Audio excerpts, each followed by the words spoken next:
ஜெபம் செய்வோம். ஜீவனுள்ள தேவனே,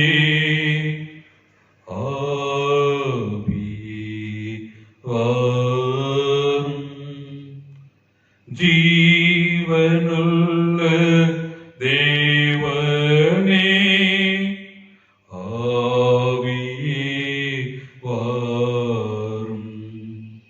நோருக்கும் ஊருக்கும் உருவாக்கி நீரப்பும்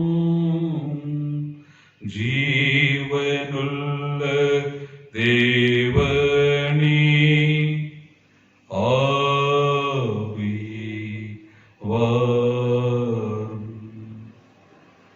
கிருபையின் அன்பின் நல்ல கடவுளே, இந்த பரிசுத்தமான காலை வேளையிலே உம்மை துதிக்க போற்ற கர்த்தர் கொடுத்த பாக்கியம் சாக்கியத்திற்காக நன்றி செலுத்துகிறோம். கர்த்தாவே, இந்த ஆராதனை எங்களோடு கூட இருக்க, பேசுங்க, வழி நடத்துங்க. ஆரம்பம் முதல் முடிவு வரை உங்களுடைய பிரசன்னம் இருக்க வேண்டும் என்று சொல்லிக்கிறோம். இந்த ஆன்லைன் வழியாக உங்களுடைய சத்தியத்தை கேட்கப்படும் பொழுது எங்களுக்கு பிரயோஜனமாக இருக்கிறத உங்களுக்காக செய்யும். தேவன் தாமே முழுமையாக இந்த ஆராதனை பங்கு பெற்றுக் கொள்ள உதவி செய்யும். வழிநடத்துகிற தேவன் ஆசீர்வதிக்கிற தேவன் எங்களோடு கூட இவை அனைத்து நிறைவேற்றி இயேசுவியாக ஜெபிக்கிறோம். அன்பின் கடவுளே, ஆமென். கிறிஸ்துவுக்குள் பிரியமானவர்களே, உங்களது இல்லங்களிலே நீங்கள் அமர்ந்து இந்த ஆராதனையில பங்கு பெறுகிறீர்கள். ஆனாலும் அநேகர் சொல்லக்கூடிய ஒரு காரியம், தயவுகூர்ந்து பாதியிலே நீங்கள் எழுந்து போகாத வண்ணமாக முழுவதும் இந்த ஆராதனையை பங்கு பெறும்படியாக முன்பாக கேட்டுக்கொள்கிறோம். நாம் இருந்த வண்ணமே நாம் யாவருக்கும் தெரிந்த ஒரு பாடல், தேனின் மயிலும் இயேசுவின் நாமம் திவ்ய மதுரமாமி என்ற பாடலை நாம் பாடுவோம். யாவரும் எழுந்து நின்று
கைவிடும் என்றும் கர்த்தரின் பாதம் நிச்சயம் நம்பு நீதமாய் நீ மனமே தேனினி மயிலும் இயேசுவின் நாமம் திவ்ய மதுரமாமே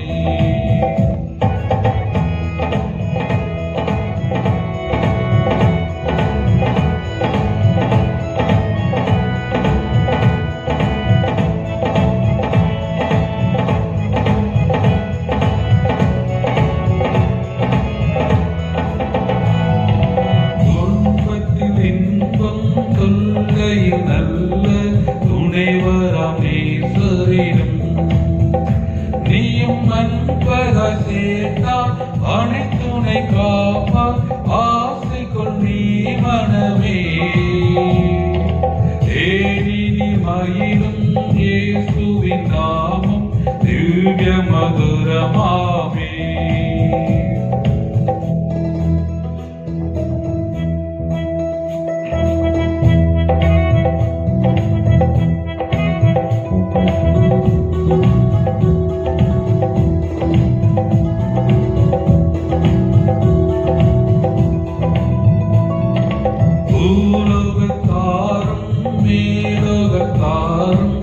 புகழ்ந்து போற்றும் நாமம் அதை பூண்டு கொண்டால்தான் பொன்னகர் வாழ்வில் உருவா நீ மனமே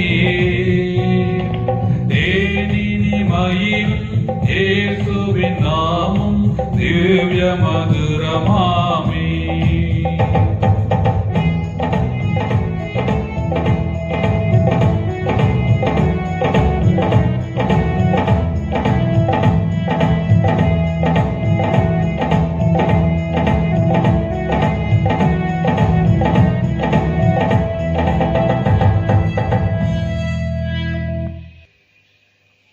தொடர்ந்து நாம் நின்று கொண்டோமே இரண்டாம் ஆராதனை முறைகளை பின்பற்றுவோம். நின்று கொண்டிருக்க நம்முடைய கடவுளை நோக்கி நாம் தொழுதுவோமாக. கடவுள் ஆவியாயிருக்கிறார். அவரை தொழுதுள்ள ஆவியோடும் உண்மையோடும் அவரை தொழுது கொள்ள வேண்டும். நம்முடைய பிதாவாகிய கடவுளாலும் கர்த்தராகிய இயேசு கிறிஸ்துவினாலும் ஒரு கிருபையும் சமாதானமும் உண்டாவதாக. இது கர்த்தரோடு பண்ணின நாள். இதிலே கலிகூர் நமக்கு கிடப்போம். கடவுள் ஒளியாக இருக்கிறார். அவருடைய வெவ்வேறு இருளிலே அவர் ஒளி இருக்கிறது போல நாமும் ஒளியிலே நடந்தால் ஒருவரோடு ஒருவர் ஐக்கியப்பட்டிருப்போம். அவருடைய குமாரனாகிய இயேசு கிறிஸ்துவின் ரத்தம் சகல பாவங்களையும் நீக்கி நம்மை சுத்திகரிக்கும். ஆண்டவரே, எங்கள் உதிரைகளை திறந்தரும். அப்பொழுது எங்கள் வாய்முறை புகழை அறிவிக்கும். பிதாவுக்கும் குமாரனுக்கும் பரிசுத்தாவிக்கும் மகிமை உண்டாவதாக. ஆதியிலும் இப்பொழுது எப்பொழுதுமான சதா காலம் மகிமை உண்டாவதாக. ஆமென். நம்முடைய திரிய கடவுளை நாம் போற்றுவோமாக. சேனைகளின் கடவுளாகிய கர்த்தரே, நீ பரிசுத்தர் பரிசுத்தர் பரிசுத்தர். வானமும் பூமியும் உமது மகிமையால் இருந்திருக்கின்றன. உலகத்திலே ஓசன்னா. கர்த்தருடைய நாமத்தினாலே வந்தரும் வருகிறமான ஸ்தோத்திரிக்கப்பட்டவர் உன்னதத்திலே ஓசன்னா. கடவுளே நீர் பரிசுத்தர். கடவுளே நீர் பரிசுத்தர். சர்வ வல்லவரே நீர் பரிசுத்தர். சர்வ வல்லவரே நீர் பரிசுத்தர். சாவாமையுடையவரே நீர் பரிசுத்தர். சாவாமையுடையவரே நீர் பரிசுத்தர். ஆண்டவரே, எங்களுக்காக சிலுவையில் அறைந்த எங்கள் மீட்பரே, எங்கள் மேல் கிருபையாயிரும். ஆண்டவரே, எங்கள் மேல் சிலுவையில் அறைந்த எங்கள் மீட்பரே, எங்கள் மேல் கிருபையாயிரும். பரிசுத்த ஆவியாகிய ஆண்டவரே, எங்கள் மேல் கிருபையாயிரும். பரிசுத்த ஆவியாகிய ஆண்டவரே, எங்கள் மேல் கிருபையாயிரும். ஆண்டவரே, எங்கள் ஜெபங்களையும் ஆராதனையும் ஏற்றுக்கொண்டு எங்கள் மேல் கிருபையாயிரும். ஆண்டவரே, எங்கள் மேல் மனதுருகி எங்கள் மேல் கிருபையாயிரும். நாம் யாவரும் இணைந்து பாவரிக்குள்ளாக பிரவேசிப்போம். வேத வாக்கியம் இப்படியாக சொல்லப்படுகிறது. நமக்கு பாவங்களே என்போமானால் நம்மை நாமே வஞ்சிக்குள்ளாக இருப்போம். நமக்குள் உண்மை இல்லை. நமது பாவங்களை அறிக்கையிட்ட பாவங்களை நமக்கு மன்னித்து எவ்வித அனந்தம் நீங்க நம்ம சுத்திகரிப்பதற்கு அவர் நம்பத்தக்கவரும் நீதியும் உள்ளவர். நான் எழுந்த தகப்பன் எடுத்துட்டு போய், தகப்பனே, வரத்துக்கு விரோதமாவது பார்வையிலும் பாவம் செய்தி இனி நம்முடைய மகன் மகள் என்று சொல்லப்படுவதற்கு நான் பார்த்தோம்னால நம்முடைய கூலிக்காரர் ஒரு மகனை வைத்துக் கொள்ளும் என்பேன். கடவுள் ராஜ்யம் சமீபித்திருக்கிறது. மனிதருக்கு சுவிசேஷத்தில் நம்பிக்கை வைங்கள். நமது பலவீனங்களுக்காக பரிதமிக்க முடியாத பிரதான ஆசாரியர் நமக்கு எல்லா விதத்திலும் நம்மை போல் சோதிக்கப்பட்டும் பாவம் இல்லாத பிரதான ஆசாரியரே நமக்கு இருக்கிறார். எனவே நாம் யாவரும் முழங்கால் பிடித்து அமைதியாக நம்மை நாமே சோதனை செய்து அறிவோமாக. சர்வளமுள்ள கடவுளுக்கு நாம் யாவரும் இணைந்து நமது பாவங்களை தாழ்மையோடு கூட அறிக்கை செய்வோம். சர்வளமை முன்னிருக்கும் பிதாவை, தப்பிப்போன ஆடுகளைப் போல நாங்கள் வழிகளுக்கு அழைத்து போனோம். எங்கள் இருட்டின் யோசனைகளுக்கும் விருப்பங்களுக்கும் மிகவும் இணைந்தோம். பரிசுத்த கற்பனைக்கு விரோதமாய் குற்றம் செய்தோம். செய்யத்தக்கவரை செய்யாமல் செய்யத்தகாதவரை செய்து வந்தோம். எங்களுக்கு சுகமே இல்லை. ஆனாலும் ஆண்டவரே, தேவனின் ஆண்டவராகிய இயேசு கிறிஸ்து மூலமாய் மனிதருக்கு அருள் செய்த வாக்குத்தத்தத்தின்படியே நிர்வாகியுள்ள குற்றவாளிகளாக இருக்கிறது. தப்பிதங்களாக இருக்கிற எங்கள் மேல் பொறுமையாயிரும். பாவத்தினத்தும் துக்கப்படுத்த எங்களை சீர்படுத்தும். மிகவும் இரக்கமுள்ள பிதாவே, பரிசுத்த நாமத்துக்கு மகிமை உண்டாகும்படி நாங்கள் எங்கள் தேவ பக்தியும் நீதியும் தெரிந்து புத்தி உள்ளவராய் நடந்து வர இயேசு கிறிஸ்துவின் கிருபை செய்தருளும். ஆமென். சர்வவல்லமை மிகுந்த இரக்கமுள்ள ஆண்டவர் மன்னிப்பையும் பாவ நிவர்த்தியும் நமக்கு கட்டளையிட்டாரே. வாழ்க்கையை சீர்படுத்துவதற்கான காலத்தையும் தமது பரிசுத்தாவின் கிருபையும் தருதலையும் தந்தருள்வாராக. ஆமென். ஆண்டவரை துதியுங்கள். ஆண்டவர் நாமம் துதிக்கப்படுவதாக. திருச்சபையார் அமர்வோம். இப்பொழுது நமக்குண்டான வேத பகுதியை வாசிக்க கேட்போம். அமர்வோம். இன்றைய பரிசுத்த ஓய்வு நாளுக்கு தெரிந்து கொள்ளப்பட்ட முதலாம் வேத பகுதி ஏசாயா தீர்க்கதரிசியின் புஸ்தகம் அதிகாரம் 6 வசனங்கள் 1 முதல் 8 முடிய. ஏசாயா 6ஆம் அதிகாரம் வசனங்கள் 1 முதல் 8 முடிய. உசியா ராஜா மரணமடைந்த வருஷத்தில் ஆண்டவர் உயரமும் உன்னதமான சிங்காசனத்தின் மேல் வீற்றிருக்க கண்டேன். அவருடைய வஸ்திர தொங்கலால் தேவாலயம் நிறைந்திருந்தது. சேராபீன்கள் அவருக்கு மேலாக நின்றார்கள். அவர்களில் ஒவ்வொருவருக்கும் அவ்வாறு செட்டைகள் இருந்தன. அவனவன் 2 செட்டைகளால் தன் தன் முகத்தை மூடி, 2 செட்டைகளால் தன் தன் கால்களை மூடி, 2 செட்டைகளால் பறந்து ஒருவரையொருவர் நோக்கி, சேனைகளின் கர்த்தர் பரிசுத்தர், பரிசுத்தர், பரிசுத்தர், பரிசுத்தர், பூமி அனைத்தும் அவருடைய மகிமையால் நிறைந்திருக்கிறது என்று கூப்பிட்டு சொன்னார்கள்.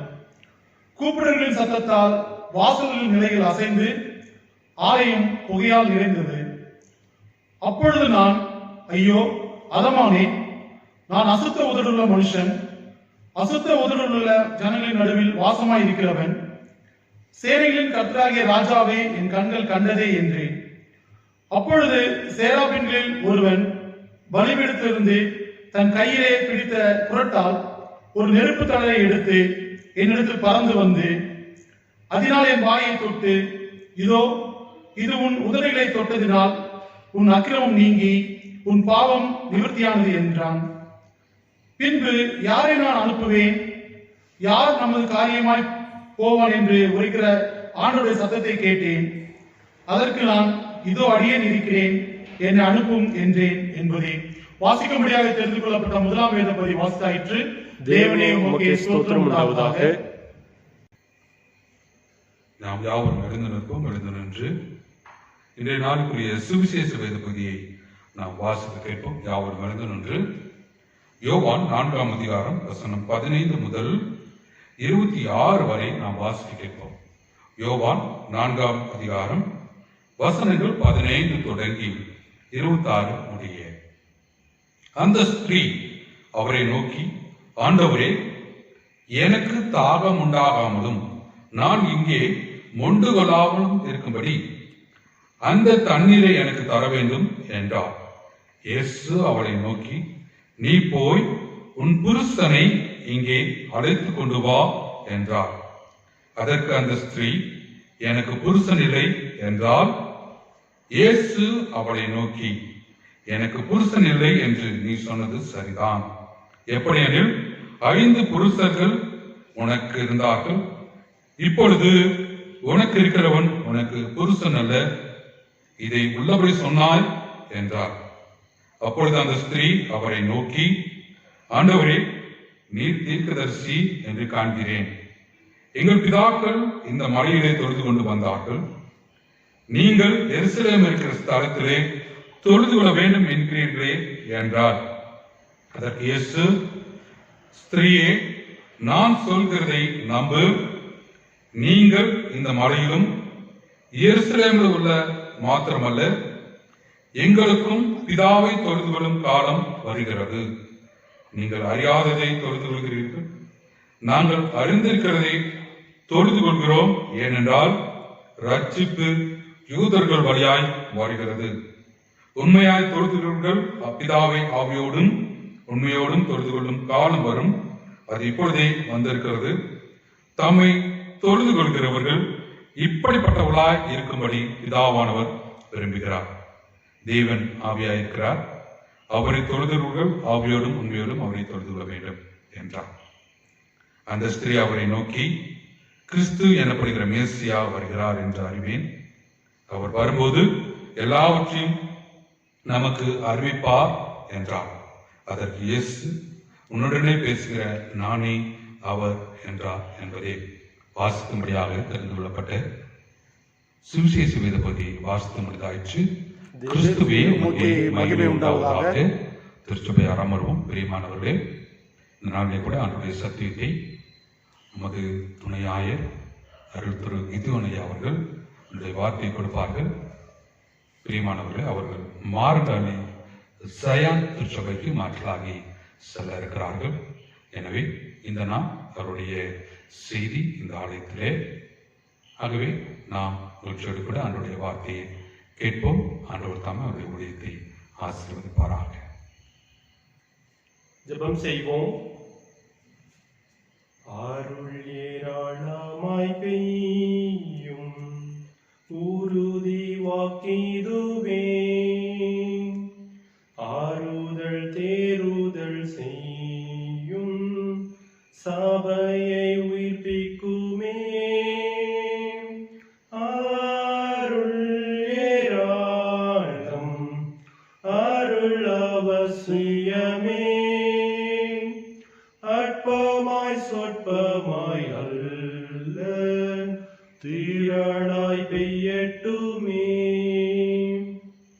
எங்களை கிருபையாய் நேசித்து வழிநடத்தி கொண்டு வருகிற எங்கள் அன்பின் ஆண்டவரே, இந்த மனமகிழ்ச்சியான நாளிலும் இந்த காணொலி காட்சி வழியாக ஆராதனையிலே நாங்கள் பங்கு பெறவும் உமது வார்த்தைகளை கேட்கவும் எங்கள் ஆயத்தப்படுத்தி வைத்திருக்கிற தயவுக்காக நன்றி செலுத்துகிறோம் சுவாமி.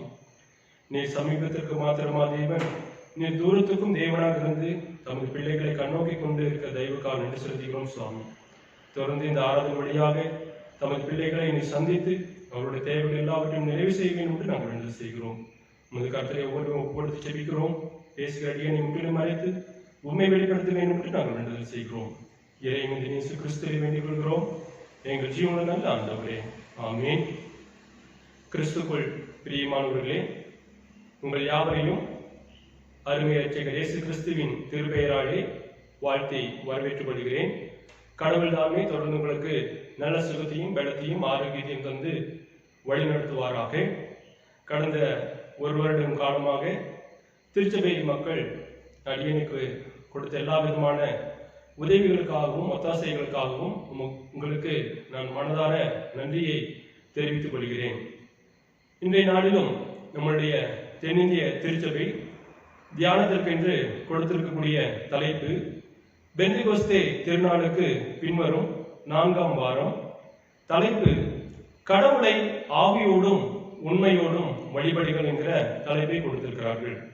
ஆங்கிலத்திலே worship the Lord in truth and spirit என்கிற தலைப்பை கொடுத்திருக்கிறார்கள். இதற்கு ஆதாரமாக வாசிக்கப்பட்ட திருமறை பகுதிகள் நமக்கு உதவி செய்யக்கூடியதாக இருக்கிறது. வர்ஷிப் என்கிற வார்த்தை வர்ஷிப் என்கிற வார்த்தையிலிருந்து வந்தது. இதனுடைய பொருள் கனப்படுத்துதல் என்று சொல்லுவார்கள். நம்மை படைத்த கடவுள் கனத்துக்குரியவர். எனவே நமது கடமை கடவுளுக்கு கனத்தை கொடுப்பது என்பது தலை சிறந்த ஒன்றாக இருக்கிறது.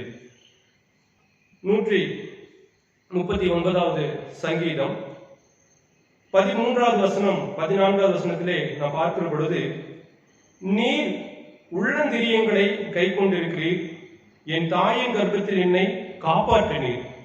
நான் பிரமிக்கத்தக்க அதிசயமாய் உண்டாக்கப்பட்டபடியால் உம்மை துதிப்பேன். உமது கிரியைகள் அதிசயமானவைகள், அது என் ஆத்மாவுக்கு நன்றாய் தெரியும். ஆக நாம் தொடர்ந்து 16, 17வது வசனத்திலே நாம் வாசிக்கிற பொழுது, நாம் உருவான அந்த கருவை கூட கடவுளுடைய கண்கள் பார்த்தது என்று சொல்லப்பட்டிருக்கிறது. நம்முடைய அவயங்கள் உருவாக்கப்படுவதற்கு முன்பே கடவுளுடைய புஸ்தகத்திலே அது எழுதப்பட்டிருக்கிறது என்று சொல்லப்பட்டிருக்கிறது. எனவே கடவுள் நம்மை படைத்திருக்கிறார். அப்படிப்பட்ட கடவுளை நாம் எவ்வாறு தொழுது கொண்டு இருக்கிறோம், எவ்வாறு வழிபட்டு கொண்டிருக்கிறோம் நம்முடைய ஆராதனையிலே என்பதைத்தான் இன்றைய நாளிலே சிந்திக்க அழைக்கப்பட்டிருக்கிறோம். தொடக்க காலங்களிலே இஸ்ரேல் மக்கள் கடவுளை வழிபடும் பொழுது கடவுள் அவர்களோடு வாய்மொழியாக பேசுவதை நாம் பார்க்க முடிகிறது. உதாரணமாக ஆதாமிடத்திலே, நோவாவிடத்திலே, ஆபிரகாம், ஈசாக்கு, யாக்கோபு என்கிற இடத்திலே கடவுள் நம்முடைய வார்த்தையின் வழியாக பேசினார் என்று நாம் பார்க்கிறோம். இப்படிப்பட்ட கடவுளுக்கு அவர்கள் எவ்வாறெல்லாம் வழிபட்டார்கள் என்றால், தொடக்கத்திலே பலிபீடம் கட்டி கடவுளை வழிபட்டார்கள். பின்பாக கூடாரங்களிலே கடவுளை வழிபட்டார்கள். பின்பாக சாலமோன் காலத்திலே ஆலயம் கட்டி கடவுளை வழிபட்டார்கள். இவருடைய வழிபாட்டிலே பிரதானமாக இருந்தது காணிக்கை மற்றும் பலிகள் செலுத்துவது. இவருடைய ஆராதனைகளிலே பிரதானமாக இருந்தது. காரணம் என்னவென்றால், யாத்திராகமம் 34ஆம் அதிகாரம் 20வது வசனத்திலே நாம் இப்படியாக வாசிக்கிறோம், வெறுங்கையோடே என் சந்நிதியில் ஒருவனும் வரக்கூடாது என்கிற கடவுளுடைய கட்டளை இஸ்ரேல் மக்களுக்கு கொடுக்கப்பட்டிருக்கிறது. பின்பு இஸ்ரேல் மக்களுடைய வழிபாடும் வாழ்க்கையும் கடவுளுக்கு பிரியமில்லாததாக இருந்தது. எனவே அவர்களை அந்நிய தேசத்திற்கு ஆண்டவர் ஒப்புக் கொடுத்தார். எனவே இஸ்ரேல் மக்களை முதலாவதாக அசிரியா நாடு கைப்பற்றினது. இரண்டாவதாக பாபிலோனிய மன்னன் நேபுகாத்நேசர் இஸ்ரேல் மக்களை சிறைபிடித்து தன்னுடைய நாட்டுக்கு எடுத்து சென்றார். அந்த காலகட்டம் கிறிஸ்துவுக்கு முன் 586 என்று சொல்லப்படுகிறது. அப்பொழுது அந்த ஆலயம் இடிக்கப்பட்டது என்று நாம் பார்க்கிறோம். பின்பாக அவர்களுடைய வழிபாடு ஆலயம் இல்லாதபடி நடைபெற்று வந்தது. அந்த ஆராதனைகளிலே கடவுளுடைய திருவசன போதனையும் மற்றும் கடவுள் நம்மை வழிநடத்த வந்த வழிகளையும் அவர்கள் சிந்தித்து கடவுளை வழிபட்டு வந்தார்கள். பின்பாக எஸ்ரா நெகேமியா காலங்களிலே கோரேஸ் மன்னனுடைய உதவியினாலே மீண்டுமாக ஆலயம் கட்டப்பட்டது. புதிய ஏற்பாட்டு காலத்திலே அந்த ஆலயத்திலே காணிக்கை செலுத்துவதும் பலியிடுவதும் ஆண்டவராகிய இயேசு கிறிஸ்துவின் பார்வையிலே மிகவும் முறையற்றதாக இருப்பதை அவர் பார்த்து அவரை கண்டித்ததை, அந்த ஆலயத்திலே காசுக்காரர்களையும் புறாவிக்கிறவர்களையும் ஆண்டவராகிய இயேசு கிறிஸ்து கண்டிப்பதை நாம் பார்க்க முடிகிறது.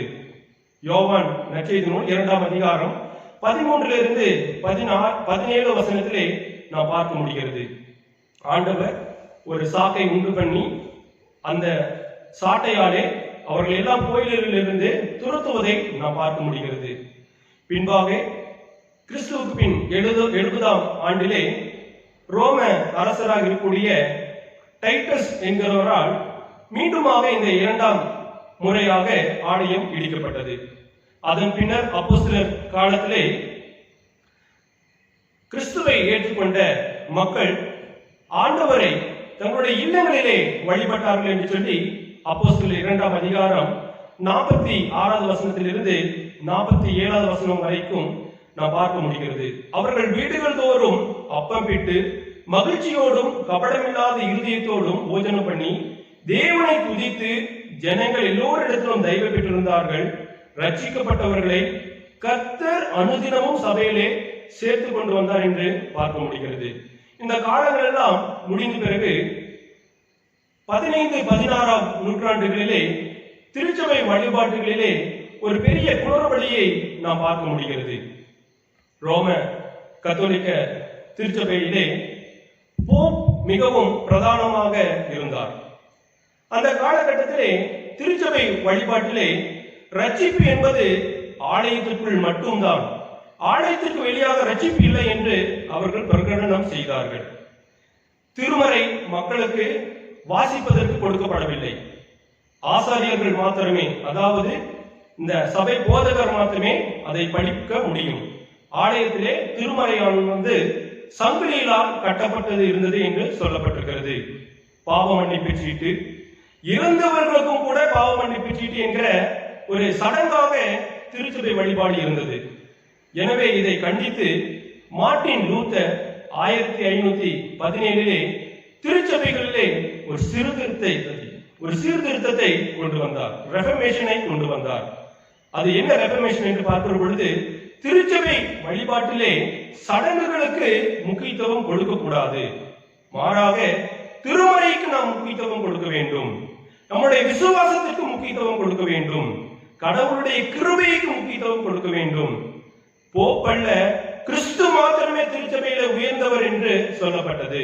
ஐந்தாவதாக போப்புக்கு மகிமை செலுத்துவதை காட்டிலும் நம்மை படைத்த கடவுளுக்கு மகிமை செலுத்த வேண்டும் என்று சொல்லி 5 காரியங்களை மார்ட்டின் லூத்தர் முன்வைத்தார். ஆக இதன் அடிப்படையிலே தான் சீர்திருத்த திருச்சபை உருவானது. நம்மளுடைய தென்னிந்திய திருச்சபையும் ஒரு சீர்திருத்த திருச்சபையாக இருக்கிறது. அதிலே நாம் எல்லோரும் அங்கத்தினராக இருப்பது என்பது ஆண்டவருடைய ஆசீர்வாதமான ஒன்று. ஏனென்றால் நம்முடைய வழிபாடு தொடக்கத்திலே எப்படிப்பட்ட வாசகங்களை ஆயர் முன்வைத்து அடியோட்டை தொடங்குகிறார்கள் என்றால், கடவுள் ஆவியாய் இருக்கிறார், அவரை வழிபடுகிறவர்கள் ஆவியோடும் உண்மையோடும் தொழுது கொள்ள வேண்டும் என்கிற அழைப்பை கொடுத்து ஆராதனையை தொடங்குவதை நாம் பார்க்க முடிகிறது. இன்றைய நாளிலும் கூட நம் சிந்திக்கும்படியாக தெரிந்து கொள்ளப்பட்ட தலைப்பும் கூட இதன் அடிப்படையிலே தான் இருப்பதை நாம் பார்க்க முடிகிறது. எனவே கிறிஸ்துவுக்குள் பிரியமானவர்களே, இந்த முன்னுரையின் அடிப்படையிலே கடவுளை ஆவியோடும் உண்மையோடும் வழிபடுதல் நம்மை எதற்கு நேராக வழிநடத்துகின்ற 3 தலைப்பின் கீழாக சிந்திக்க அழைக்கப்பட்டிருக்கிறோம். முதலாவதாக நாம் வாசிக்க கேட்ட ஏசாயா தீர்க்கதரிசன புஸ்தகம் 6ஆம் அதிகாரம் வசனங்கள் 1 to 8 வரை இருக்கக்கூடிய பகுதிக்கு கொடுக்கப்பட்டிருக்கிற தலைப்பு, கடவுளை ஆவியோடும் உண்மையோடும் வழிபடுதல் நம்மை இறை வாழ்க்கைக்கு நேராக வழிநடத்துகிறது என்கிற தலைப்பின் கீழாக சிந்திக்க அழைக்கப்பட்டிருக்கிறோம். இரண்டாவதாக 2 தெசலோனிக்கேயர் 2ஆம் அதிகாரம் வசனங்கள் 13 to 17 வரை இருக்கக்கூடிய பகுதிக்கு கொடுக்கப்பட்டிருக்கிற தலைப்பு, கடவுளை ஆவியோடும் உண்மையோடும் வழிபடுதல் நம்மை தூய்மையான வாழ்வுக்கு நம்மை நடத்துகிறது என்கிற தலைப்பின் கீழாக சிந்திக்க அழைக்கப்பட்டிருக்கிறோம். மூன்றாவதாக நாம் வாசிக்க கேட்ட நற்செய்தி பகுதிக்கு கொடுக்கப்பட்டிருக்கிற தலைப்பு, கடவுளை ஆவியோடும் உண்மையோடும் வழிபடுதல் நம்மை விடுதலையின் வாழ்வுக்கு நேராக நடத்தும் என்கிற 3 தலைப்பின் கீழாக சிந்திக்க அழைக்கப்பட்டிருக்கிறோம். முதலாவதாக நாம் வாசிக்கப்பட்ட 1ஆம் திருமறை பகுதியை நாம் எடுத்து வைத்துக் கொள்வோம். அது ஏசாயா தீர்க்கதரிசி எழுதின புஸ்தகம் 6ஆம் அதிகாரம் வசனங்கள் 1 to 8 வரை இருக்கக்கூடிய பகுதியை நாம் எடுத்து வைத்துக் கொள்வோம். இந்த பகுதியை நாம் பார்க்கிற பொழுது ஒரு ஆராதனை எப்படி இருக்க வேண்டும், எப்படிப்பட்ட ஒழுங்கு இருக்க வேண்டும் என்பதை இந்த பகுதியிலே நாம் பார்க்க முடிகிறது. இந்த இறை வாழ்க்கை என்பது ஏசாயா தீர்க்கன் தன்னுடைய வாழ்வை பெற்றுக்கொண்ட அனுபவத்தின் வழியாக நாம் நம்முடைய வாழ்வை இறை வாழ்வுக்கு நேராக வழிநடத்த உதவி செய்யக்கூடியதாக இருக்கிறது. இந்த பகுதியிலே நாம் வழிபடும் கடவுள் எப்படிப்பட்டவர், வழிபாட்டிலே கலந்து கொள்கிற மக்கள் எப்படிப்பட்டவர்கள் என்பதை நாம் அறிந்து கொள்ள முடிகிறது. இரண்டாவதாக இந்த பகுதி முன்பாக நான் சொன்னது போல ஒரு முழுமையான வழிபாட்டுக்கு எடுத்துக்காட்டாக அமைந்திருக்கிறதை நாம் பார்க்க முடிகிறது. வரிகள் 3 கடவுளை துதிப்பதை நாம் பார்க்க முடிகிறது.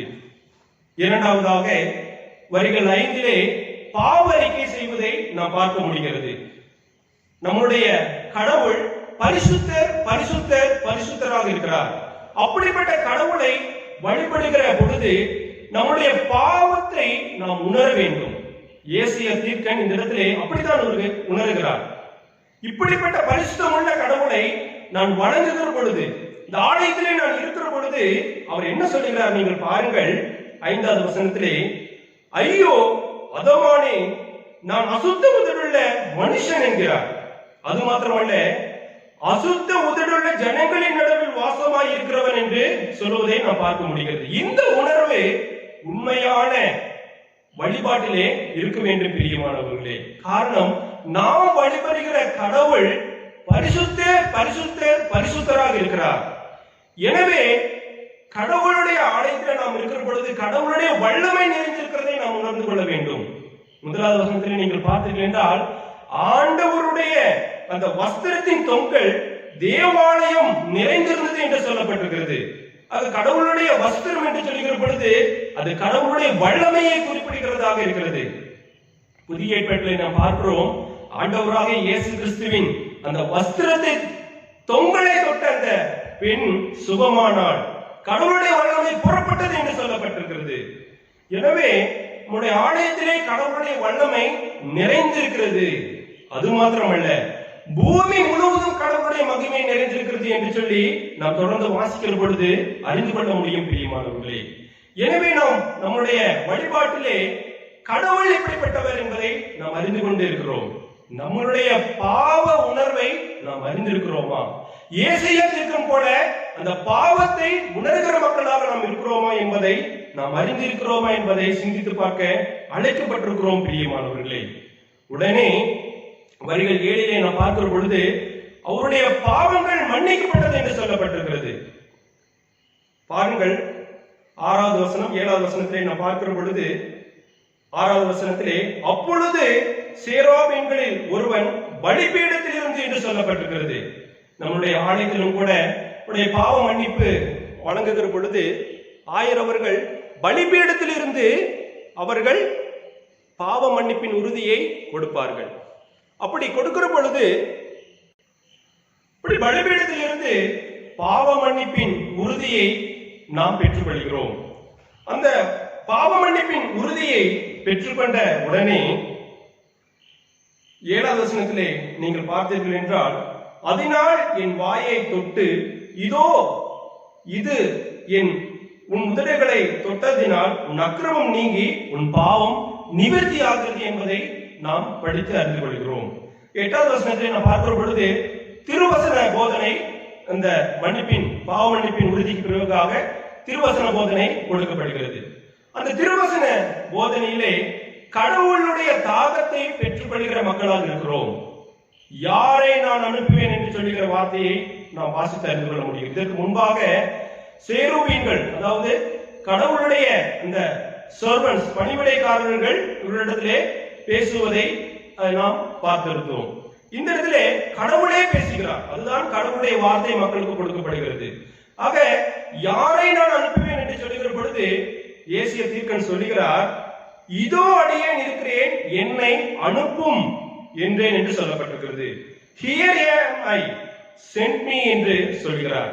ஆக கடவுளுடைய வார்த்தை நமக்குள் வருகிற பொழுது கடவுளுடைய அந்த பாரத்தை பெற்று நாம் கடவுளுடைய பணி செய்கிற மக்களாக மாறுகிறோம்.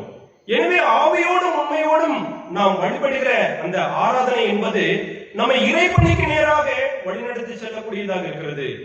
நாம் அநேக ஆராதனைகளில் நாம் பங்கு பெற்றிருக்கிறோம். அநேக கடவுளுடைய வார்த்தைகளை நாம் கேட்டுக்கொண்டிருக்கிறோம். கடவுளுடைய பாரத்தை நாம் பெற்றிருக்கிறோமா?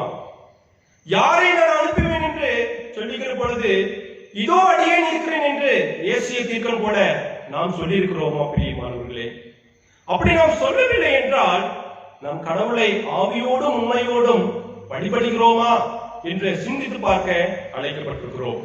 இரண்டாவதாக நாம் வாசிக்க கேட்ட நிருப பகுதியாக இருக்கக்கூடிய 2 தெசலோனிக்கேயர் 2ஆம் அதிகாரம் வசனங்கள் 13 17 வரை கூடிய பகுதியை எடுத்து வைத்துக் கொள்வோம். இந்த பகுதி கொடுக்கப்பட்டிருக்கிற தலைப்பு, கடவுளை ஆவியோடும் உண்மையோடும் வழிபடுதல் நம்மை தூய்மையான வாழ்வுக்கு நேராக நடத்துகிறது என்கிற தலைப்பின் கீழாக சிந்திக்கப்படுகிறோம். முதலாவதாக நாம் பார்த்தோம், ஆவியோடும் உண்மையோடும் கடவுளை வழிபடுவது நம்மை இறை வாழ்வுக்கு நேராக வழிநடத்துது என்று நாம் சிந்தித்தோம். இரண்டாவதாக, கடவுளை ஆவியோடும் உண்மையோடும் வழிபடுவது நம்மை தூய்மையான வாழ்வுக்கு நேராக நடத்தும் என்கிற தலைப்பின் கீழாக இந்த பகுதியை சிந்திக்க அழைக்கப்பட்டிருக்கிறோம். இந்த பகுதியிலே 2 வகையான வாழ்வை குறித்து சொல்லப்பட்டிருக்கிறது. இந்த தெசலோனிக்கேயர் திருச்சபையை குறித்து சொல்ல வேண்டும் என்றால், இவர்கள் ஆண்டவருடைய வருகைக்காக காத்திருந்த மக்கள். முதலாம் கடிதத்திலே ஆண்டவருடைய வருகையை குறித்து பவுலடிகளார் தெசலோனிக்கே மக்களுக்கு சொல்லியிருந்தார். ஆக அந்த கடிதத்திலே இருக்கக்கூடிய காரியங்கள் மக்களுடைய வாழ்வில் அநேக குழப்பங்களை ஏற்படுத்தினது. அதாவது உயிரோடு இருக்கிற பொழுது அநேகர் மரித்து இருந்தார்கள். அப்போ உயிரோடு இருக்கிறவர்களுடைய காரியம் என்ன என்கிற குழப்பம் அவருடைய வாழ்விலே இருந்தது. எனவேதான் இதை பயன்படுத்திக் கொண்டு அநேக போலி போதகர்கள் எழும்பி இந்த தெசலோனிக்கே பகுதி சபை மக்களை விசுவாச வாழ்க்கையை குழப்பிக் கொண்டிருந்தார்கள். அதைத்தான் நாம் இந்த இடத்திலே நாம் பார்க்கிறோம். 2ஆம் அதிகாரம் 1ஆம் வசனத்திலே, அன்றியும் சகோதரரே, நம்முடைய கர்த்தராகிய இயேசு கிறிஸ்துவின் வருகையையும் நாம் அவரிடத்திலே சேர்க்கப்படுவதையும் குறித்து நாங்கள் உங்களை வேண்டிக் கொள்கிறது என்னவென்றால், ஒரு ஆவியினாலாவது வார்த்தையினாலாவது எங்களிடத்திலிருந்து வந்ததாய் தோன்றுகிற ஒரு நிருபத்தினாலாவது கிறிஸ்துவனுடைய நாள் சமீபமாய் இருக்கிறதாக சொல்லப்பட்டால் உடனே சஞ்சலப்படாமலும் கலங்காமலும் இருங்கள். எவ்விதத்திலானாலும் ஒருவனும் உங்களை மோசம் போகாதபடி எச்சரிக்கையாயிருங்கள் என்று சொல்லி பவுலடிகளார் தெசலோனிக்கேய திருச்சபை மக்களை பார்த்து எச்சரிப்பதை நாம் பார்க்க முடிகிறது. ஏனென்றால் வருகை குறித்து அநேக முறை கேடான காரியங்களை போலி போதகர்கள் அந்த சபைக்குள்ளே நுழைந்து அவருடைய விசுவாசத்தை குழப்பிக் கொண்டிருந்தார்கள். எனவே இவர்களுக்கு நீங்கள் எச்சரிக்கையாக இருங்கள் என்று சொல்வதை நாம் பார்க்க முடிகிறது. இவர்கள் சபைகளிலே முதன்மையான இடங்களிலே இருப்பார்கள். அதைத்தான் 4வது வசனத்திலே நீங்கள் பார்த்தீர்கள் என்றால், அவன் எதிர்த்து நிற்கிறவனாயும் தேவன் எனப்படுவது எதுவோ ஆராதிக்கப்படுவது எதுவோ அவை எல்லாவற்றிற்கும் மேலாக தன்னை உயர்த்துகிறவனாயும் தேவனுடைய ஆலயத்தில் தேவன் போல உட்கார்ந்து தன்னைத்தான் தேவன் என்று காண்பிக்கிறவனுமாய் இருப்பான் என்று சொல்லப்பட்டிருக்கிறது. Here not God centered worship but human centered, man centered worship ஆக இருப்பதை நாம் பார்க்க முடிகிறது. இது கடவுளுக்கு எதிரான செயல் என்பதை பவுலடிகளார் எச்சரிப்பதை நாம் பார்க்க முடிகிறது. இதைத்தான் பவுலடிகளார் அவர்களிடத்தில் நினைவுபடுத்துகிறார். 5வது வசனத்தில் நீங்கள் பாருங்கள், நான் உங்களிடத்தில் இருந்தது போது இவைகளை சொன்னது உங்களுக்கு ஞாபகம் இல்லையா என்று சொல்கிறார். அதைத்தான் 1 தெசலோனிக்கேயர் 5ஆம் அதிகாரத்திலே நீங்கள் பார்த்தீர்கள் என்றால் 18வது வசனம், எல்லாவற்றிலும் ஸ்தோத்திரம் செய்யுங்கள், அப்படி செய்வதே கிறிஸ்து இயேசுவுக்குள் உங்களை குறித்து தேவனுடைய சித்தமாய் இருக்கிறது. ஆவியை அவித்து போடாதிருங்கள், தீர்க்க தரிசனங்களை அற்பமாய் எண்ணாதிருங்கள், எல்லாவற்றையும் சோதித்து பார்த்து நடமானதை பிடித்துக் கொள்ளுங்கள், பொல்லாங்காய் தோன்றுகிற எல்லாவற்றையும் விற்று விழுங்குங்கள் என்று 1ஆம் கடிதத்திலே அவர் எச்சரிப்பதை இந்த இடத்திலே அவர்கள் நினைப்பூட்டுவதை நாம் பார்க்க முடிகிறது. 10வது வசனத்திலே நீங்கள் பார்த்தீர்கள் என்றால், இப்படிப்பட்ட மனிதர்கள், அதாவது போலி போதகர்கள் எப்படி இருப்பார்கள் என்று நீங்கள் பார்த்தீர்கள் என்றால், ரட்சிக்கப்படத்தக்கதாய் சத்தியத்தின் மேலுள்ள அன்பை அவர்கள் அங்கீகரிக்காமல் போகிறார்கள் என்று சொல்லப்பட்டிருக்கிறது. 2வதாக நாம் பார்த்தோம் என்றால், அநீதியின் பிரியப்படுகிறவர்களாக இருக்கிறார்கள் என்று சொல்லப்பட்டிருக்கிறது. 3வதாக நாம் பார்த்தோம் என்றால், பொய்யை விசுவாசிக்கிறவர்களாக இருக்கிறார்கள் என்று சொல்லப்பட்டிருக்கிறது. எனவே இவர்களை விட்டு நீங்கள் விலகி இருங்கள். காரணம் என்னவென்றால், நீங்கள் தூய்மையான வாழ்வுக்காக அழைக்கப்பட்டிருக்கிறீர்கள் என்று சொல்லி 13வது வசனத்திலே சொல்லப்பட்டிருக்கிறது. ஆண்டவராகிய கடவுளாலே நீங்கள் தேர்ந்தெடுத்துக் கொள்ளப்பட்டவர்கள், இயேசு கிறிஸ்துவினாலே நீங்கள் ரட்சிக்கப்பட்டவர்கள், தூய ஆவியினாலே நீங்கள் பரிசுத்தமாக்கப்பட்டவர்களாக இருக்கிறீர்கள். எனவே இவர்களிடத்திலிருந்து நீங்கள் விலகி தூய்மையான வாழ்வுக்கு நேராக நீங்கள் வாழுங்கள் என்று சொல்லி பவுலடிகளார் இந்த பகுதியிலே திருச்சபை மக்களுக்கு வலியுறுத்துகிறதை நாம் பார்க்க முடிகிறது. அப்படி நாம் வாழுகிற பொழுது நீங்கள் நம்முடைய கர்த்தராகிய இயேசு கிறிஸ்துவின் மகிமையை அடையும் பொருட்டாக எங்கள் சுவிசேஷத்தினால் அந்த ரட்சிப்புக்கு அவர் உங்களை அழைத்தார் என்று சொல்லப்படுகிறது. கடவுளுடைய அந்த மகிமையை நாமும் பெற்றுக்கொள்வோம் என்கிற அந்த ஒரு என்கரேஜ்மெண்ட், ஒரு உற்சாகத்தை இந்த திருச்சபை மக்களுக்கு பவுலடிகளார் கொடுப்பதை நாம் பார்க்க முடிகிறது. பிரியமானவர்களே, இந்த தூய்மையான வாழ்வு எதற்கு நேராக நம்மை வழிநடத்தும் என்றால் 15வது வசனத்திலே நீங்கள் பாருங்கள், ஆகையால் சகோதரரே, நீங்கள் நிலை கொண்டு வார்த்தையினாலாவது நிருபத்தினாலாவது நாங்கள் உங்களுக்கு உபதேசித்த முறைமைகளை கை கொள்ளுங்கள் என்று சொல்கிறார். அந்த திருமறையை நீங்கள் கை கொள்ளுங்கள், நாங்கள் உங்களுக்கு கற்பித்த நற்செய்தியை நீங்கள் கடைபிடிங்கள் என்று சொல்லி அவர்களை வலியுறுத்துவதை நாம் பார்க்க முடிகிறது. அப்படி வலியுறுத்தின பிறகு பவுலடிகளார் தெசலோனிக்கேய பட்டண மக்களுக்கு ஜெபிப்பதை நாம் பார்க்க முடிகிறது. அவருடைய தூய்மையான வாழ்வுக்கு ஜெபிப்பதை நாம் பார்க்க முடிகிறது. உங்கள் இருதயங்களை தேற்றி எல்லா நற்வசனத்திலும் நற்கிரையிலும் உங்களை ஸ்திரப்படுத்துவாராக என்று சொல்லி அவர்களுக்கு ஒரு என்கரேஜ்மெண்ட் கொடுப்பதை நாம் பார்க்க முடிகிறது. பிரியமானவர்களே, எனவே நம்முடைய தூய்மையான வாழ்வு இப்படிப்பட்ட போலி போதகர்களிடத்திலிருந்து விலக்கி கடவுளை ஆவியோடும் உண்மையோடும் நாம் வழிபடுகிற பொழுது நம்மளுடைய வாழ்வு தூய்மையான வாழ்வுக்கு நேராக வழிநடத்தப்படும் என்பதிலே எந்த ஒரு சந்தேகமும் இல்லை. 3வதாக நாம் வாசிக்க கேட்ட நற்செய்தி பகுதியை நாம் எடுத்து வைத்துக் கொள்வோம். அது பரிசுத்த யோவான் எழுதின நற்செய்தி நூல் 4ஆம் அதிகாரம் வசனங்கள் 15 26 வரை கூடிய பகுதியை நாம் வாசித்தறிந்தோம். இந்த பகுதிக்கு கொடுக்கப்பட்டிருக்கிற தலைப்பு கடவுளை ஆவியோடும் உண்மையோடும் வழிபடுத்தல் நம்மை மீட்புக்கு நேராக, அதாவது விடுதலையின் வாழ்வுக்கு நேராக வழிநடத்தும் என்பதை சிந்திக்க அழைக்கப்பட்டிருக்கிறோம். நாம் இந்த நாளிலே வழிபாட்டை குறித்து சிந்தித்துக் கொண்டிருக்கிறதுனாலே இந்த பகுதியிலே வழிபாட்டுக்குரியான காரியங்களை நாம் சிந்திக்க அழைக்கப்பட்டிருக்கிறோம். சமாரியர்கள் என்று சொல்லுகிற பொழுது இவர்கள் யூதர்களாலே வெறுக்கப்பட்டவர்கள், கலப்பின மக்கள் என்கிற முத்திரை அவர்களிடத்திலே இருந்தது. ஆக இந்த இடத்திலே ஆண்டவராக இயேசு கிறிஸ்து சமாரிய பெண்ணோடு பேசுவதை நாம் பார்க்க முடிகிறது. இது ஒரு என்கவுண்டர் என்று சொல்வார்கள், ஒரு விசித்திரமான ஒரு சந்திப்பாக இருக்கிறது. இவர்களுடைய வாழ்விலே கடவுள் அவர்களை சந்தித்து இவர்கள் வழியாக மீட்பின் வாழ்வுக்காக அவர்களை வழிநடத்த போகிறார் என்பதை இந்த பகுதியிலே நாம் சிந்திக்க அழைக்கப்பட்டிருக்கிறோம். ஆண்டவராக இயேசு கிறிஸ்து தம்முடைய சீடர்களிடம் வருகிற பொழுது அவர் ஒரு கிணற்றின் அருகிலே அமர்ந்திருக்கிறார் என்று நாம் பார்க்கிறோம். அதைத்தான் 4ஆம் அதிகாரம் 5ஆம் வசனத்தில் நாம் பார்க்கிறோம். சீகார் எனப்பட்ட ஊருக்கு வந்தார்கள் என்று சொல்லப்பட்டிருக்கிறது. இந்த சீகார் என்கிற ஊர் தான் சமாரிய மக்கள் வழிபடுகிற இடத்தை குறிக்கக்கூடியதாக இருக்கிறது, வழிபாட்டு தலத்தை குறிக்கக்கூடியதாக இருக்கிறது.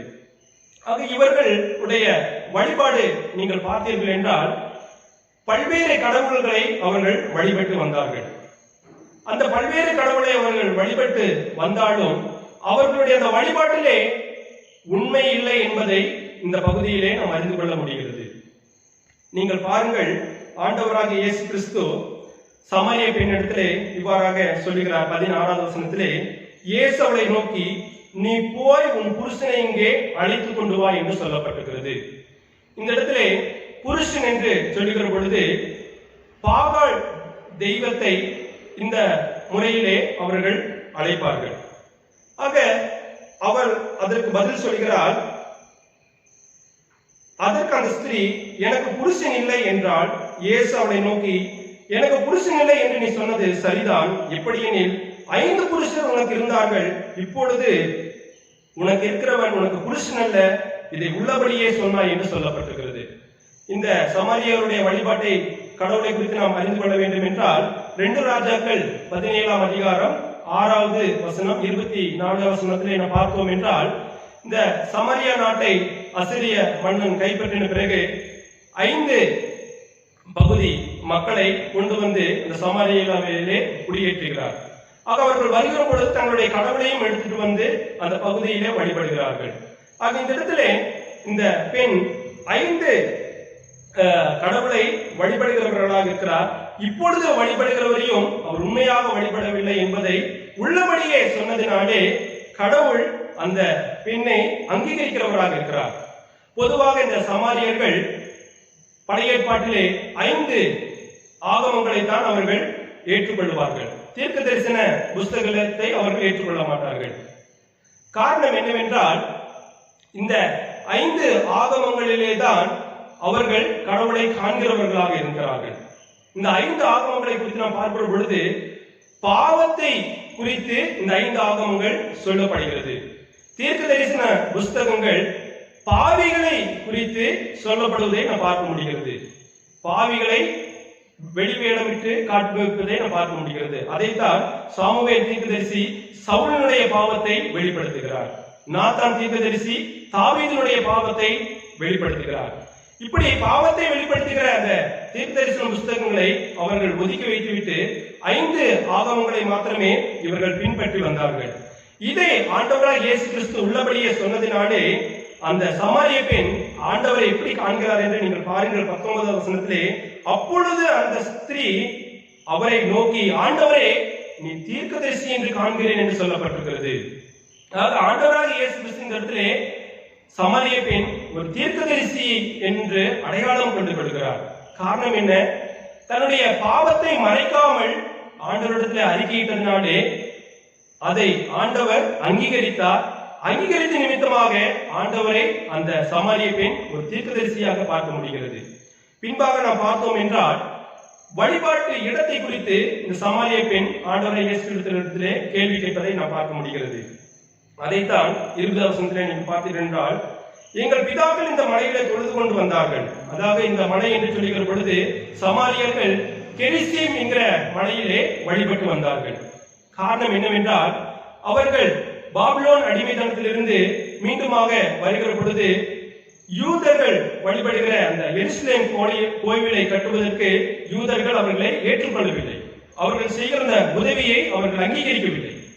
எனவே அவர்கள் கடந்து வந்து சமாரியாவிலே இந்த கெரிசீம் என்கிற மலையிலே கோவிலை கட்டி வழிபட்டு வந்தார்கள். இந்த கோவிலை பிசி 128வது வருடத்திலே ஜான் ஹெரேனிகஸ் என்கிற எருசலேம் கோவிலின் தலைமை குருவால் இந்த கெரிசீமினுடைய கோவில் அழிக்கப்பட்டது என்று சொல்லப்பட்டிருக்கிறது. இருந்த போதிலும் இந்த சமாரியர்கள் இந்த கெரிசீம் மலையிலே தொழுது கொண்டு வந்தார்கள். அவர்களுக்குள் இருந்த கேள்வி என்னவென்றால், கெரிசீம் மலையிலே கடவுளை வழிபடுவது முறையா அல்லது எருசலேம் ஆலயத்திலே கடவுளை வழிபடுவது முறையா என்று இயேசுவினிடத்திலே கேட்கிறார்கள். ஆக இந்த இடத்திலே இயேசு கிறிஸ்து சமாரிய பெண்ணிடத்திலே ஒரு உண்மையை வெளிப்படுத்துகிறார். அதாவது கெரிசீம் மலையில மட்டுமல்ல, எருசலேம் கோவிலில் மட்டுமல்ல, எங்கும் பிதாவை தொழுது கொள்ளுகிற காலம் வரும் என்று சொல்வதை நாம் பார்க்க முடிகிறது. நாம் ஒரு இடத்திலே கடவுளை அடைத்து வழிபட முடியாது. அப்படி வழிபடணும் என்றால் அது ஆவியோடும் உண்மையோடும் வழிபடுகிற வழிபாடு அல்ல. ஏனென்றால் கடவுள் ஆவியா இருக்கிறார் என்று சொல்லி 24வது வசனத்திலே நாம் பார்க்கிறோம். கடவுள் ஆவியா இருக்கிறார், அவரை தொழுது கொள்கிறவர்கள் ஆவியோடும் உண்மையோடும் அவரை தொழுது கொள்ள வேண்டும் என்று சொல்லப்பட்டிருக்கிறது. இடம் முக்கியமல்ல, தொழுது கொள்கிற நாம் தான் முக்கியமானவர்கள் என்று அவர்களிடத்தை சொல்வதை நாம் பார்க்க முடிகிறது. இந்த கொரோனா காலகட்டத்திலே நம் ஆலயத்திலே இருந்து நாம் வழிபட முடியவில்லை. ஆலயங்கள் எல்லாம் பூட்டப்பட்டிருக்கிற ஒரு சூழ்நிலை. நம்முடைய இல்லங்கள் எல்லாம் இன்றைய நாட்களிலே ஒரு திருச்சபையாக மாறிவிட்டது. கடவுளுக்கு நாம் நன்றி செலுத்துகிற பிள்ளைகளாக இருக்க வேண்டும். ஆதி திருச்சபையின் அனுபவத்தை இன்றைய நாட்களிலே நாம் பெற்றுக் கொண்டிருக்கிறோம். ஆக நாம் வழிபடுகிற இடத்திலே, நம்முடைய இல்லத்திலே இந்த ஆராதனையை நாம் ஆவியோடும் உண்மையோடும் நாம் தொழுது கொண்டு இருக்கிறோம் என்றால் இந்த ஆராதனை வழியாக கடவுள் நம்மை சந்திக்கிறவராக இருக்கிறார். சந்தித்து நம்முடைய தேவைகளை நேர்த்தியாக நிறைவேற்றுகிறவராக இருக்கிறார். பிரியமானவர்களே, அப்படி சொன்ன உடனே அந்த ஸ்திரீ என்ன சொல்கிறார் நீங்கள் பாருங்கள், நாங்கள் கிறிஸ்தியனப்படுகிற மேசியா வருவர் என்று அறிவேன், அவர் வரும்போது எல்லாவற்றையும் நமக்கு அறிவிப்பார் என்று சொல்வதை நாம் பார்க்க முடியும். இந்த இடத்திலே மேசியா என்று சொல்லுகிற பொழுது அவர்கள் நம்புவது 5 ஆகமங்கள் தான். அந்த 5 ஆகமத்திலே இப்படியாக சொல்லப்பட்டிருக்கிறது. உபாகமம் 18ஆம் அதிகாரம் 15வது வசனத்திலே என்னை போல ஒரு தீர்க்கதரிசியை உங்களிடத்திலிருந்து எழுப்புவார் என்று சொல்லப்பட்டிருக்கிறது. ஆக இந்த இடத்திலே அவர்களிடத்திலிருந்து ஒரு விடுதலையை செய்கிறவர் எழுப்பப்படுவார் என்பதை அறிவிக்கிற பொழுது அதற்கு மறுமொழியாக இயேசு சொல்லுகிறார், உன்னுடனே பேசுகிறவர் நானே அவர் என்று சொல்லுகிறார். ஆக உங்களை விடுதலை செய்கிறவர், உங்களுடைய வாழ்க்கைக்கு போதுமானவர், ரட்சிக்கப்படும்படியானவர் நான் தான் என்று சொல்லி இந்த சமாரிய பெண்ணிடத்திலே சொல்லுகிறார். உடனே இந்த வார்த்தையை கேட்ட பிறகு அந்த அடிமை வாழ்வில் இருந்த அந்த பெண் ஒரு விடுதலையின் வாழ்வுக்குள்ளாக வருவதை நாம் பார்க்க முடிகிறது. மதியம் 12 மணிக்கு யாரும் இல்லாத நேரத்திலே இந்த சமாரிய பெண் கிணற்றின் அடியிலே வந்தார் என்று சொல்லப்படும். ஒருவருக்கும் அறியாமல் தண்ணி எடுத்து போகலாம் என்று வருகிறார். ஆனால் இந்த சமயத்தில் நீங்கள் பாருங்கள், எல்லோருக்கும் அறிவிக்கும்படியாக ஊருக்குள் சென்றார் என்று சொல்லப்பட்டிருக்கிறது. இது அடிமை வாழ்வில் இருந்து ஒரு விடுதலையின் வாழ்வுக்குள்ளாக வழிநடத்துவதை நாம் பார்க்க முடிகிறது. இனி நான் அடிமையின் வாழ்வல்ல, விடுதலையின் வாழ்வை நான் பெற்றுக்கொண்டேன் என்கிற அந்த சந்தோஷத்தை, அந்த மகிழ்ச்சியை மற்றவர்களுக்கு அறிவிக்கிறார். அப்படி அறிவிக்கிற பொழுது அந்த சமாரிய தேசம், அந்த பட்டணம் முழுவதுமே ஆண்டவராக இயேசு கிறிஸ்துவை ஏற்றுக்கொண்டு நாம் பின்பாக நாம் வாசித்தோம் என்றால் இயேசு கிறிஸ்துவை இவர்கள் உலக ரட்சகர் என்று சொல்லி அறிக்கையிடுகிறார்கள். உலக ரட்சகர் என்று சொல்லி அறிக்கையிடுகிறார். பிரியமானவர்களே, ஆக நம்முடைய வழிபாட்டிலே கடவுள் நம்முடைய வாழ்க்கை தீர்க்கதரிசியாக, மேசியாவாக, ரட்சகராக வெளிப்படுகிறார். அப்படி வெளிப்படுகிற கடவுள் நாம் தொழுது கொள்கிறோம். நம்முடைய பாவத்தை நாம் உணர்ந்து நாம் கடவுளிடத்தை நாம் முழுமையாக நாம் அண்டி வாழுகிற பொழுது கடவுள் நம்மை ஒரு விடுதலையின் வாழ்வுக்குள்ளாக வழி நடத்துவார். இந்த இடத்துல வழிபடுகிற இடம் முக்கியம் அல்ல, நாம் எப்படி வழிபடுகிறோம் என்பதுதான் மிகவும் முக்கியம். நாம் இருக்கிற இடங்களிலே, இல்லங்களிலே, பணி செய்கிற இடங்களிலே எங்கிருந்தாலும் நாம் கடவுளை நாம் ஆவியோடும் உண்மையோடும் நாம் வழிபடுகிற பொழுது அந்த வழிபாடு நம்மை விடுதலை வாழ்வுக்குள்ளாக வழிநடத்தும் பிரியமானவர்களே. இந்த நாளிலும் நாம் இந்த தலைப்பின் கீழாக நாம் சிந்தித்தோம். முதலாவதாக கடவுளை ஆவியோடும் உண்மையோடும் வழிபடுவது நம்மை இறைப்பணிக்கு நேராக வழிநடத்தும் என்று சிந்தித்தோம். இரண்டாவதாக கடவுளை ஆவியோடும் உண்மையோடும் வழிபடுவது நம்மை தூய்மையான வாழ்வுக்கு நேராக வழிநடத்தும் என்று சிந்தித்தோம். மூன்றாவதாக கடவுளை ஆவியோடும் உண்மையோடும் வழிபடுவது நம்மை விடுதலை வாழ்வுக்குள்ளாக வழிநடத்தும் என்று சிந்தித்தோம். இந்த சிந்தனையோடு நாம் நம்முடைய வழிபாடுகளிலே நாம் பங்கு பெறுகிற பொழுது கடவுள் நிச்சயமாக இந்த ஆசீர்வாதமான வாழ்க்கையை நம்மை தந்து வழிநடத்துவாராக. தொடர்ந்து நாங்கள் செல்கிற புதிய ஆலயத்திலே சிறப்பாக பணியாற்ற உங்களுடைய தனிப்பட்ட ஜபங்களிலும் குடும்ப ஜபங்களிலும் எங்களை நினைவு கூறும்படியாக கேட்டுக்கொள்ளப்படுகிறீர்கள். தொடர்ந்து உங்களுக்காக நாங்கள் ஜெபிப்போம் என்கிற உறுதியும் உங்களுக்கு வழங்குகிறோம். கடவுள் தாமே தொடர்ந்து உங்களை ஆசீர்வதித்து வழிநடத்துவாராக. ஜபம் செய்வோம். எங்களை ஒவ்வொரு நாளும் அளவு கடந்து நேசித்து வழிநடத்தி கொண்டு வருகிற எங்கள் அன்பின் ஆண்டவரே, இந்த ஆராதனையிலும் நாங்கள் ஆவியோடும் உண்மையோடும் வழிபடுகிற பொழுது எங்களுடைய வாழ்வு இறை வாழ்வுக்குள்ளாகவும் எங்களுடைய வாழ்வு தூய்மையான வாழ்வுக்குள்ளாகவும் எங்களுடைய வாழ்வு விடுதலையின் வாழ்வுக்குள்ளாக வழிநடத்தும் என்கிற சிந்தனையை எங்கள் தந்தையை நன்றி செலுத்துகிறோம் சாமி. தொடர்ந்து இந்த சிந்தனையிலே ஆண்டவரே நிலைத்திருந்து வாழ கர்த்தர் உதவி செய்ய வேண்டும் என்று நாங்கள் நன்றி செய்கிறோம். ஒவ்வொருடைய தேவையும் சந்தித்து வழிநடத்த வேண்டும் என்று நாங்கள் நன்றி செய்கிறோம். இந்த கொரோனா தொற்று காலங்களிலே கர்த்ததாமே தமது பிள்ளைகளை வேலையடைத்து பாதுகாத்துக் கொள்ள வேண்டும் என்று நாங்கள் நன்றி செய்கிறோம். நமது கருத்தில் ஒவ்வொருவரையும் ஒப்பு கொடுத்து ஜெபிக்கிறோம். பொறுப்பெடுத்துக் கொள்ள வழிநடத்தும் இறை மீது நேசு கிறிஸ்துவை வேண்டிக் கொள்கிறோம் எங்கள் ஜீவனான ஆண்டவரே. ஆமீன். அருளுரையை கேட்டு நாம் யாவரும் எழுந்து நின்று அப்போஸ்தலர் விசுவாச பிரமாணத்தை நாம் அறிக்கை செய்தோம். எழுந்து நின்று அப்போஸ்தலர் விசுவாச பிரமாணத்தை. வானத்தையும் பூமியையும் படைத்த சர்வவல்லமையுள்ள பிதாவாகிய தேவனை விசுவாசிக்கிறேன். அவருடைய ஒரே குமாரனாகிய நாதர் இயேசு கிறிஸ்துவை விசுவாசிக்கிறேன். அவர் பரிசுத்த ஆவியினாலே கன்னிமரியாளிடத்திலிருந்தார்.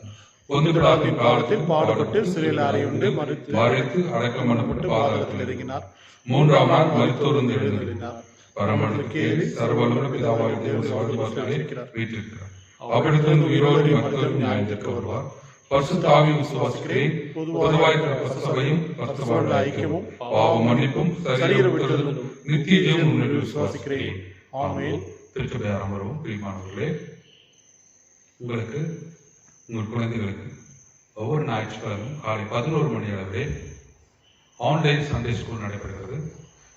சிஎஸ்ஐ கோவை திருமண்டலம் சிறுவர் பணித்துறை சில்ட்ரன் மினிஸ்ட்ரி என்றதான தலைப்பின் கீழாக நீங்கள் போய் பார்ப்பீர்கள் என்று சொன்னாலும் அல்லது ஆன்லைன் சண்டே ஸ்கூல் என்று சொல்லி நீங்கள் போட்டு பார்ப்பீர்கள் என்று சொன்னாலும் அது கிடைக்கப்படும். எனவே அந்த நிகழ்வுகளை குழந்தைகளை பார்க்க செய்யும்படியாக நன்றாக கேட்டுக்கொள்கிறோம். அதே போல உங்கள் குழந்தைகளின் பெயர்களை தயவு கூர்ந்து உங்கள் குழந்தைகளுக்கு ஐயா சண்டே ஸ்கூலில் சேர்த்தணும், உங்கள் பேரெல்லாம் சேர்த்தணும்னு நினைச்சீங்கன்னா தயவு கூர்ந்து நீங்கள் எங்களை தொடர்பு கொள்ளும்படியாக உங்களை அன்பாக கேட்டுக்கொள்கிறோம். நாம் யாவரும் முழங்கால் படித்து ஜெபம் செய்வோம். கிருபையின் அன்பின் ஆண்டவரே, எங்களை தாழ்த்துகிறோம், ஒப்புக்கொடுக்கிறோம். கர்த்ததாமி இந்த வியாதியிலிருந்து, இந்த பெருந்தொற்று வியாதியிலிருந்து கடவுளுக்கு ஒரு விடுதலை கொடுக்க வேண்டும் சொல்லிக்கிறோம். சீக்கிரமாக ஒரு மாற்றத்தை உருவாக்கி தந்து நம்முடைய ஆலயத்தில் வந்து வழிபட தொழுதுகளை தேவன் கிருபாக செய்யும். பிள்ளைகளை ஆசிர்வதியும். குறிப்பாக இந்த 1ஆம் நாளையில பிள்ளைகள் பாதிக்கப்படுவார்கள் சொல்லி சொல்லப்பட்டிருக்கு. ஆகவே எங்கள் பிள்ளைகளை பாத்திரத்தோடு கூட பாதுகாத்துக்கொள்ள தேவன் கிருபாக செய்யும். தேவைகள் சந்திக்கப்படணும். உணவு பஞ்சம் வராதபடி, சாப்பாட்டுக்கு வழியிலே சொல்லி யாரும் பாதிக்காதபடி தேவையை பாதுகாத்துக் கொள்ளுங்க. எங்களை சுற்றிலும் உங்களுடைய தூதர்களால் வெளியே எடுத்து பாதுகாத்துக் கொள்ளும். ஆசீர்வதிக்கிற தேவன், பலப்படுத்துகிற தேவன் எங்களோடு கூட இருக்க வேண்டும் சொல்லிக்கிறோம். இறைவன் இயேசுவிலே ஜெபிக்கிறோம். அன்பின் கடவுளே, ஆமென். கர்த்தங்களோடு கூட இருப்பாராக. கர்த்தாவே எங்களுக்கு இறங்கும். கர்த்தாவே எங்களுக்கு இறங்கும். பரமண்டலத்திலே பிதாவே, உம்முடைய நாமம் பரிசுத்தப்படுவதாக. உம்முடைய ராஜ்யம் வருவதாக. உம்முடைய சித்தம் பரமண்டலத்திலே செய்யப்படுவது போல